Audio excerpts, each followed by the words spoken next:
what's going on with Panini, and what does this mean to you? Let's go.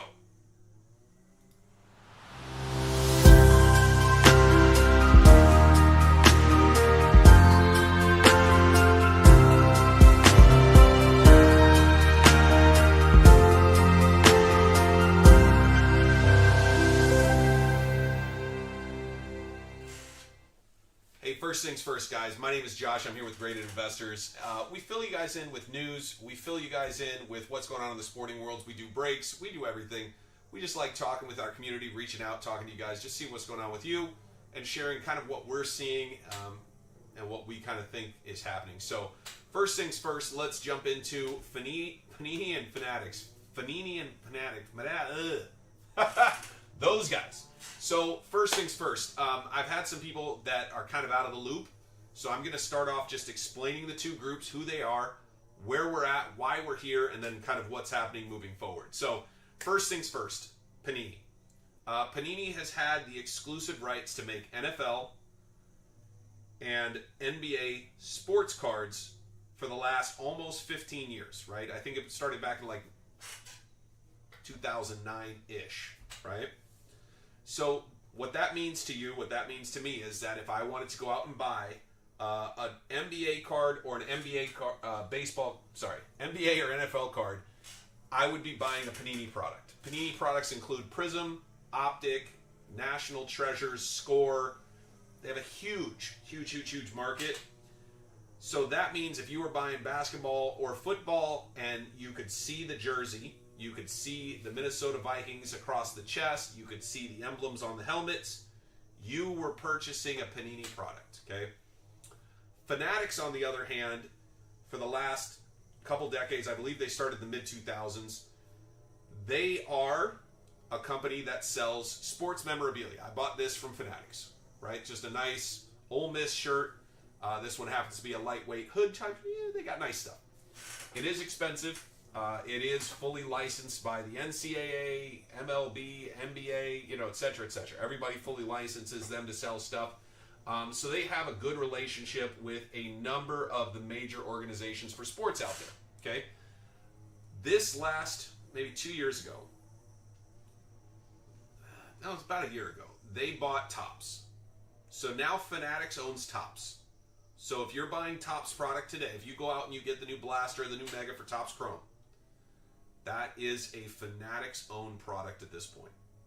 Still run by Topps. A lot of the people came over. But it is owned and run by Fanatics. They also put out new Bowman. Bowman Chrome's coming out next. They're going to put that out. Now, this is where things come to a head.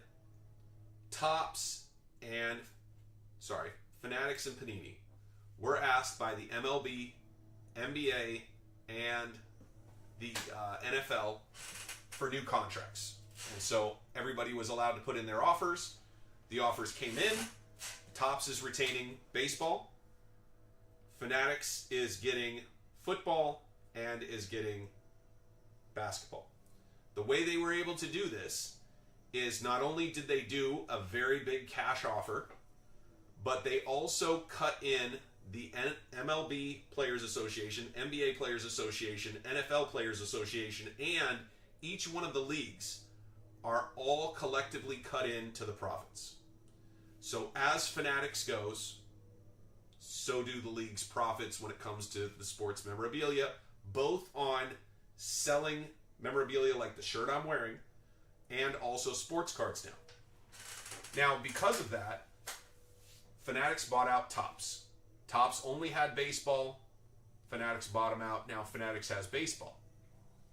So Fanatics has made an offer in the past to buy out Panini because now moving into like 25 and 26, they have the licenses for NFL and NBA.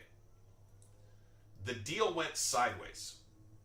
Okay, so there was a deal, at least rumors that there was a deal in structure, kind of a handshake deal. But allegedly, we don't know this specifically, it's not really important, but it gives you a little background on the story. Allegedly, Panini pulled out of the deal. So Fanatics had a deal in principle, Panini pulls out. Now, this happens. Darren Rovell, or Rovell, Breaking, NFLPA says it has terminated its relationship with Panini effective immediately. It does say 1 day old. It's about 3 days old.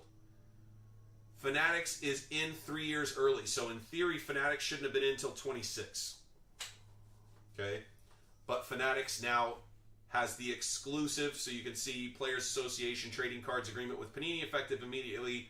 Fanatics is the only one that has the right to make NFLPA branded trading cards. Now let's jump through this. What does this actually mean? So as of right now, as far as I can tell from what's out there, Panini still holds the NFL as its license, right? It's got 3 years on the license with the NFL. It's only the NFL Players Association. So in theory, that means they could print an Eagles card with like an Eagles logo on it. They could print a Minnesota card with like a Minnesota logo on it. No one's really looking to collect those, right? It's not to say you wouldn't want your favorite team, but how many different ways do you want your favorite team? You want your favorite players. You also want the most popular players in the NFL, right? That's what we collect. That's what we like. So Panini, as of right now, based on this, cannot put NFL players on their cards. They no longer have that agreement. So that's step one. Now, to give you a little background, I think it's important to know who Darren Rovell is, or Rovell. Business, sports betting, commemorative collector, yada, yada, yada. Founder of Drink Kick Stand. He's the guy who's been dropping this information. So I don't know exactly who it is, but I know that he's putting out content. Action Network headquarters. I don't know. Didn't do a deep dive on that. But this is the guy putting out the information. So here's number 2. Panini responds. Clapback. Panini responds to the deal. And here's their response. We believe it was totally unwarranted and improper action by the NFL Players Association in conjunction with Fanatics, especially in light, yada, yada, yada. Basically, you guys had no reason to do this. The only one benefiting from it is Fanatics, which isn't necessarily true if you understand that Fanatics is giving a back-end piece. But in theory, Panini paid up front for 20 years, right? Or 18 years, or whatever the number is. It's really close to 20. They paid up front. They said, here's the money for 20 years. Thank you. NFL Players Association says, hey, listen, you're not doing your part. You're making us look bad. We're out. Panini's recently been sued. There's been some other stuff. Panini also says in this that they have licenses with 360 current NFL players. Sorry, not current, individual players. And it says Panini will honor its contractual obligations, right? So basically they're saying, we still have the NFL so we can print jerseys. They can't. And we have 360 individuals that we can print them in their jerseys. They can't. They can print the players because they have the player association as a whole, but they can't print the NFL logos and the jerseys at this point. So what's interesting about this, just to kind of put it into perspective, if you've ripped, let's say, Select or Prism Baseball, okay, up till this year, Select and Prism Baseball, Prism or Panini, again, Panini runs Prism, Panini runs Select, Panini runs Optic, just to give you a few Donruss, they have been able to print the players, just not in their MLB uniform, because Topps had the exclusive with the Major League Baseball, but Topps did not have an exclusive with MLB Players Association. The Players Association sold its rights to both groups. Sold it to Panini and sold it to Topps, just like the Players Association sells it to lots of people. And that's the ability to just use the player. If you guys see marketing and you see it's the player, but you're like, why are they, like, for example, I used to see ones with, Yankees players, and they just be in pinstripes and a black hat, but not the Yankees logo. It's because they were paying the player, they were paying the Players Association. They were not paying the additional money of paying the Major League Baseball, right? So they were saving themselves some money.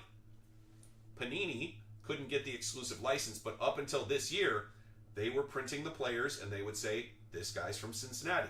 They wouldn't say Cincinnati Reds, because Major League Baseball only owns Reds. Cincinnati is a city. You can't own the city, right? So to put it into perspective, that's kind of where we're at right now. So Topps, in theory, now can start rolling out printing all of the players. In theory, and again, I think this is going to go to court. We'll see. But in theory, Panini can print the players that they have under contract, the 360 individual players.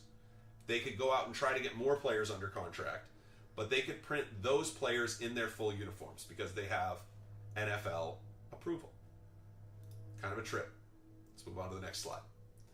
So this is our final slide for this, and then we're going to get into like what I think it means to us as collectors, what I think it's going to do to some of the pricing, and man, what does this even mean for like jumping into a break or even trying to buy a box at Walmart or whatever, right? Like however you choose to do sports cards, how are you going to do it this next year? It's going to be a trip. A lot of this is going to be hurry up and wait, but let's talk about this. So Sports Card Investor, whether you like Jeff or don't, they put out a lot of content. They are content creators. And I think this is good information, right? So Panini America has filed a demand for arbitration. So Panini America wants to talk this out and come back to the table. So they're attempting to force the NFLPA to the table to talk, which is interesting because you'd think that they would go after and try to have some conversation with Fanatics and see if they can make a deal. But I think Panini is trying to hold on to the money right now, right? They want to continue making it, which is weird because I think that they could sell out for a good percentage and get out of the work, but neither here nor there.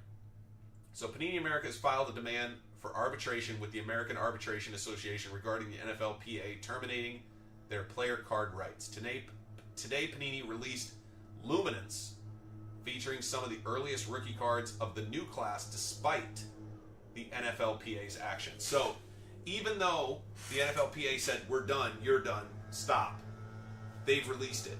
There is speculation in the hobby. This is where we're going to talk about some speculation stuff. This is not, we don't have hard and fast information at this point. We do have a lawyer. We do have a lawyer in our group. It is possible we're going to learn about a lot of what's going on once a lawsuit is actually firmly placed. She plans to read some of it and just kind of see what's going on. But more or less, I think Panini, again, highly speculative, just what I've been hearing, is going to print through Mosaic because that's the stuff that they already are either printing or have printed, right? It's either in the middle of printing or it has printed all the way through Mosaic Football. At that point, it wouldn't be difficult for the Players Association or someone to get a cease and desist, meaning you have to stop. If you print anything else, you're breaking the law, and a judge could come down on them. So that's kind of where we're at. I know that's not, doesn't feel finished. It's not finished, right? Like this is kind of a trip, and I'm not excited about this. I don't think this is good, but it is wild that you have two sides fighting over the same thing, which is the ability to print NFL football cards, right? And the NFL is king. It's been king when it comes to, the Super Bowl playoff games, Monday, Thursday, Sunday. You're locked up. You're watching football. That's what we do on Monday, Thursday, Sunday. Again, not everybody, but I'm just saying in general, football is king. They don't put college football games on Monday, Thursday, and Sunday unless they don't want people to watch them, right? They put the college football games on Tuesdays and Saturdays and occasionally Fridays, right? Even though Friday should be for high school football. So what does that mean to us? Unfortunately, I really do genuinely believe it's a hurry up and wait. Okay, I'm going to tell you guys some of the repercussions, some of the ripple effect that's been happening. Prices on sealed product is going up significantly. Prices on 2021 product is going up significantly. If you want to get your hands on some of that stuff, I suggest going sooner than later because I have a feeling that if this goes the way it might, it's going to go up significantly over the next 3 months at least. I don't see anything really being sorted out in the next 90 days. Really could take upwards of 6 months. Releases like Luminance sold out in a day. Luminance doesn't sell out typically. It sold out in a day off Panini's website. Today you also have another product that's dropping. Let me pull up which product it is because I bet you it's already sold out too, which is Donruss Elite Football, right? And they're selling that still because they don't care. And yes, Donruss Elite sold out. It was first off the line. It's already sold out. So it didn't hit anywhere near the bottom, which totally makes sense to me, right? It would be odd for Donruss Elite to make the bottom. Now, 2 days ago, Prism draft picks hit the bottom. That wouldn't have happened now with this new information out. So it's kind of wild, but we're going to see product go up in price. Now, I have had some people ask me, Josh, listen, do I need to worry about the cards I have? Are they going to lose value? The answer is no, right? We're going to see some fluctuation up and down. There's going to be some weird stuff. But let's use basketball as our measuring post. Basketball is different in football, but sports cards are sports cards, right? If you want to go and get a LeBron James rookie card, can you get, and Panini's had the contract for 20 years almost, okay? Can you get a Panini Prism LeBron James rookie card? You can't. You can't. The most valuable LeBron James rookie cards are actually Upper Deck and Topps Chrome, okay? There's Topps Chrome cards that are worth a ton of money. There's also some Upper Deck because Upper Deck was making, they were making RPAs before other people, right? They were making the full-on RPAs. So there are a lot of opportunities out there with a market that's in flux. One thing that I think about is what are some of the most valuable football cards ever printed? The answer is 2000 because of Tom Brady. And so they're 2000 Topps Chrome and other sets from 2000 which are not Prism, are not Panini, are not what we're used to. But also, some people view the first year of Panini Prism as the rookie year for a lot of guys. Kind of like when Fleer finally came out, even though there had been other basketball cards prior to Fleer 1986-87, a lot of NBA players, that's considered their rookie year. I don't believe that to be true. If I can go get a Topps Chrome of LeBron James, I can go get a Topps Chrome of Steph Curry, right? I'm not really worried about whether or not the Prism is the rookie card or not, but the first year of Prism is still very, very, very, very popular. And so I believe we're going to see that same thing with Topps Chrome when Topps Chrome rolls out for basketball, when Topps Chrome rolls out for football. Now, long-term wise, I think there's an opportunity here where Fanatics could end up buying out Panini. Once Panini figures out that there really isn't that much money in the industry for them here in the United States, they may pivot to doing soccer cards and other things. And it's possible that they either sell out or lease the rights to print Prism and other products in NBA and NFL for the next 20 years, since that's the contract that Fanatics signed. It's possible that they might do that. This is a time will tell. I've definitely seen some guys out there going, man, I love putting together the optic rainbows. Now I can't do that. I think we're jumping the gun. I do think we're going to lose a year. I think 2023 is going to be a very weird year, which means that your 2023 rookies that you have, right, may potentially be more valuable because we may see less 2023 NFL rookies. I don't know that that's true, but it's possible. The other thing to keep in mind is 2023 is arguably one of the better years of basketball that we've seen in a while. It's supposed to be a very, very, very good year in basketball. What if this happens with the NBA? Like, this is kind of nuts. The NFL is setting what we would call precedents, right? They're doing it first, so it's going to be interesting. And if a judge rules that the NFL had cause to cancel the contract, doesn't the NBA? On the flip side, if the NFL, or if a judge finds that the NFL didn't have cause, then presumably the NBA wouldn't also do this. However, if the NBA were to jump in now, would that help the NFL's cause, the NFLPA, the Players Association? So there's a lot of things still up in the air, a lot of things that we can't know at this point from a legal perspective. But I do find the whole thing to be very, very interesting. I do think that cards like Downtowns, Kabooms, things like this are going to become more valuable. And the reason I say that is because, the Downtown came out, I believe, 2018, if I remember correctly. And so 2018, 2019, they printed them, and then in 2020, they printed them. Right? Well, in 2020, you could get a Joe Burrow Kaboom. In 2021, you could get a Joe Burrow Kaboom. In 2022, you could get a Joe Burrow Kaboom. Right? Slightly different, but they're the same Kaboom, right? Still a Kaboom. The same thing for those 3 years with the Downtown. Again, they slightly changed them, but it's the same thing. Now, if they're done and those are the only 3 years of kabooms, then that means, and I ballpark them around 100 to 200 downtowns, 100 to 200 kabooms, right? Somewhere between 100 and 200 is my guess. That means there's 600 total, most, in theory, Joe Burrow downtowns. There's far more than 600 people who'd like to have those. And they can't get the 2023 downtown, potentially. At this point, they're not going to have that available to them. So if that's true, don't you think that means the value of those goes up because we're now no longer making them? Now someone like myself who likes Joe Burrow, but just, I'll take a $400 downtown. I don't need the $1,000 downtown or the $2,000 downtown for some of the older ones that are more valuable, like his rookie year. So I think that the value of the cards we have is safe.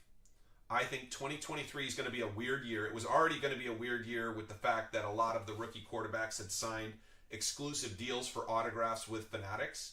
That was already going to make it a little weird because you were going to potentially have Prism come out, Optic, etc., and not have the top 2 or 3 quarterbacks in the set with autos.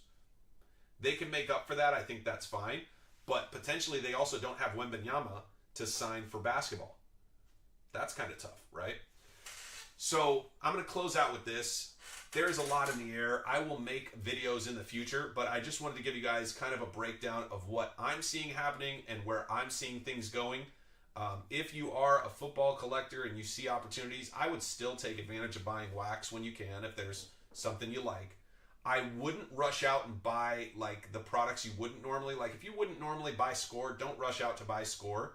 It is possible that Score rookies are going to hold value, but they're still rookies in their college uniforms, which, quote me on this, I think college uniforms are going to get more popular in the future, but I don't think we're there yet, and I don't think Score is the product that's going to make college uniforms popular, if that makes sense. So I think Bowman, I'm just going to throw that out there, I think Bowman is going to make college unis popular. I think Bowman is going to become the set that people go to get their guys in their college uniforms and to get those firsts. So I think Bowman does a great job with that. So the point I'm making to you guys, don't freak out, don't worry. The value of your cards is safe, if not potentially going to go up, right?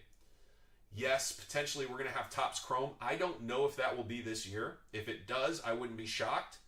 But I have a funny feeling that Panini's going to get to run out the rest of this year. And Topps is going to make product, but it's not going to be the product that you want. It's not going to be the full NFL product. But if there is new information, I'll try to make another video. I appreciate you guys for checking this one out. As always, guys, we're Graded Investors. If you guys need anything, you guys reach out. We got a Facebook group. Links are in the description down below. We send cards off to PSA. We do breaks. We'll see you guys soon. I'm out.